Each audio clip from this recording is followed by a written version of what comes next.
Perfect check mark. You want a long, full English history script for your video, How Rome Conquered Greece, a Roman history documentary. Let's begin with the full-length storytelling documentary. Clapperboard: How Rome Conquered Greece, Part 1, The World Before Conquest. Opening scene. Soft orchestral music plays. The camera glides over the ruins of marble temples and crumbling statues. The voice of the narrator begins. Narrator. Long before the rise of Rome's mighty empire, another civilization shaped the very foundation of the Western world, Greece. Its philosophers defined the pursuit of wisdom. Its warriors fought for freedom and glory. And its artists, poets, and thinkers created a culture that would echo through the centuries. But even the brightest stars fade. By the time Rome emerged from its infancy, Greece, once a land of heroes and philosophers, was fractured, divided, and vulnerable. This is the story of how Rome conquered Greece, and how the conquerors were, in turn, conquered by Greek civilization itself. Scene 1. The glory of Greece. 2,000 years before the birth of Christ, the Aegean world already pulsed with civilization. The Minoans flourished on Crete, masters of trade and art. Then came the Mycenaeans, warriors who inspired the legends of Troy and Achilles. After centuries of darkness, Greece rose again, city by city, polis by polis, each proud, independent, and fiercely protective of its freedom. Athens became the beacon of democracy and learning. Sparta, the fortress of discipline and military might. Corinth, Thebes, Argos, each contributed to the brilliance of the Greek world. In the 5th century BCE, Greece reached its golden age. Socrates questioned the nature of truth. Pericles built the Parthenon. And Alexander the Great, born in Macedon, would carry Greek culture across 3 continents. When Alexander died in 323 BCE, his vast empire fractured. His generals carved out kingdoms, Macedonia, Egypt under the Ptolemies, and the Seleucid Empire stretching across Asia. Greek language and culture spread everywhere, from the sands of Egypt to the mountains of Persia. It was a world united by culture, but divided by ambition. And as the Greek kingdoms turned their swords against one another, a new power began to rise from the west. Scene 2. The rise of Rome. In the 8th century BCE, on the banks of the Tiber River, legend says 2 brothers, Romulus and Remus, founded a small city. Born of Mars, raised by a she-wolf, they were symbols of courage and destiny. Rome was humble at first, a village of farmers and shepherds, but ambition flowed through its veins. By the 4th century BCE, Rome had become the heart of a new kind of state, the Republic. It was not ruled by kings, but by senators and citizens. The Roman army was not a mob of mercenaries, it was a disciplined machine of farmers, soldiers, and patriots. Through centuries of war, Rome conquered Italy. It crushed the Etruscans, humbled the Samnites, and brought the Latin tribes under one banner. Then came the Punic Wars, a struggle against Carthage, the great maritime power of the Mediterranean. After decades of brutal fighting, Carthage was destroyed. Rome emerged as the undisputed master of the western Mediterranean. But across the sea, to the east, lay the world of Greece. A land of wealth, wisdom, and art. A land that looked down on Rome as uncultured and crude. Yet history would soon turn the tables. Scene 3. The Greek decline. After Alexander's death, his successors, the Diadochi, fought endlessly. Greece itself was caught between these rival powers. City-states that once thrived on independence were now pawns in greater empires. The Macedonian kingdom, once dominant under Philip and Alexander, became weak and corrupt. The Seleucid Empire in Asia struggled against internal revolts. And the Ptolemies of Egypt focused on luxury and wealth rather than defense. In mainland Greece, alliances shifted constantly. The Aetolian League, the Achaean League, and Sparta all fought for influence. They sought balance, but their rivalries only deepened their weakness. To the Romans, this was an opportunity. To the Greeks, it was the beginning of the end. Scene 4. First contact. Rome's first contact with Greece came not through war, but diplomacy and trade. As Rome's power grew, its influence reached across the Adriatic Sea. Greek merchants brought art, sculpture, and philosophy to Rome. Roman generals admired Greek culture, but they also saw Greece's divisions. The first real clash came in 229 BCE, when Rome intervened in Illyria, on the western coast of the Balkans, to stop piracy that threatened Roman merchants. This brought Rome face to face with the Hellenistic world. Then, in 215 BCE, as Rome battled Carthage during the Second Punic War, Philip V of Macedon made a fateful mistake. He allied with Hannibal, Carthage's great general. To Rome, that was an unforgivable insult.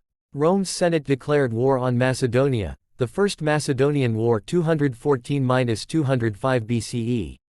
It was a limited conflict, but it marked the beginning of Rome's involvement in Greek affairs, an involvement that would soon turn into domination. Scene 5. The Macedonian Wars begin. Over the next 50 years, Rome fought a series of wars that would determine the fate of Greece. The Second Macedonian War 200–197 BCE was decisive. Philip V, proud and ambitious, faced a new Roman commander, Titus Quinctius Flamininus. Unlike many Romans, Flamininus admired Greek culture deeply. He claimed to fight not for conquest, but for freedom for the Greeks from Macedonian tyranny. In 197 BCE, at the Battle of Cynoscephalae, the Roman legions met the famed Macedonian Phalanx. For centuries, the Phalanx, rows of spearmen locked shoulder to shoulder, had been unbeatable.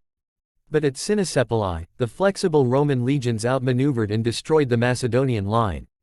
Philip was forced to surrender. And in a dramatic moment at the Isthmian Games, Flamininus stood before a crowd of Greeks and declared, "Greater than the Roman Senate and people, having defeated the king of Macedonia, now restore to the Greeks their freedom." The stadium erupted in joy. Tears flowed. Rome was hailed not as a conqueror, but as a liberator. But it was an illusion, a beautiful illusion. For true freedom would never return to Greece. Scene 6. Rome's shadow over Greece. In the years that followed, Rome grew ever more entangled in Greek politics. The Greek city-states quarreled again. The Aetolian League, jealous of Roman power, began to plot. In their desperation, they invited Antiochus III of the Seleucid Empire to invade Greece and save them from Rome. It was a fatal mistake. Rome responded with overwhelming force. At the Battle of Thermopylae 191 BCE, the same pass where Leonidas had once faced the Persians, the Romans crushed Antiochus. 2 years later, at Magnesia, they destroyed his army entirely. The Seleucid Empire was humbled, forced to surrender huge territories and pay a massive indemnity. Rome now dominated not just Greece, but the entire eastern Mediterranean. Scene 7. The fall of Macedon. But one threat remained, Macedon itself. After Philip's death, his son Perseus of Macedon sought to restore his kingdom's former glory. He reformed the army, forged alliances, and defied Roman authority. The result was the Third Macedonian War 171–168 BCE. The final confrontation came at Pydna in 168 BCE. On that fateful day, the disciplined Roman legions under Lucius Aemilius Paulus once again faced the Macedonian Phalanx. The battle was short and devastating. The Roman legions broke through the gaps in the Phalanx, cutting down thousands. The once mighty Macedonian kingdom collapsed. Perseus was captured and paraded through Rome's streets in chains. Macedon was divided into 4 client republics, effectively under Roman control. Scene 8. The end of Greek freedom. Even after Macedon's fall, resistance continued. The proud city of Corinth, a member of the Achaean League, dared to defy Roman authority. Rome's response was swift and brutal. In 146 BCE, Roman troops stormed Corinth, burned it to the ground, and enslaved its people. The same year, Carthage, Rome's old rival, was also destroyed. 2 civilizations, the Punic and the Greek, had fallen to Rome in the same year. Greece was now part of the Roman world. Scene 9. Greece under Roman rule. In the years that followed, Greece became a province, Achaia. Yet, even in defeat, Greece conquered Rome in another way. Greek art, philosophy, and science flooded the Roman world. Roman aristocrats sent their sons to Athens to study under Greek teachers. Greek became the language of the educated elite. As the poet Horace would later write, "Greater than Greece, captured, took her savage conqueror captive." The marble temples of Athens became silent, but their spirit lived on in Rome's architecture. Greek gods merged with Roman deities. Greek literature inspired Roman poets. And Greek philosophy, from Plato to Aristotle, shaped the minds of Rome's greatest thinkers and emperors. Scene 10. Legacy. By the dawn of the Roman Empire, Greece was no longer a rival, it was the jewel of Rome's eastern provinces. From Augustus to Hadrian, emperors honored Greek culture. They built theaters, temples, and schools. They walked among the ruins of Athens and felt they stood on sacred ground. Rome had conquered Greece by the sword, but Greece conquered Rome through the soul. And in that paradox lies one of history's greatest lessons. Power may rule the body, but culture rules the mind. Closing scene. Soft music swells. The camera pans over the Parthenon, then fades to the Roman Forum.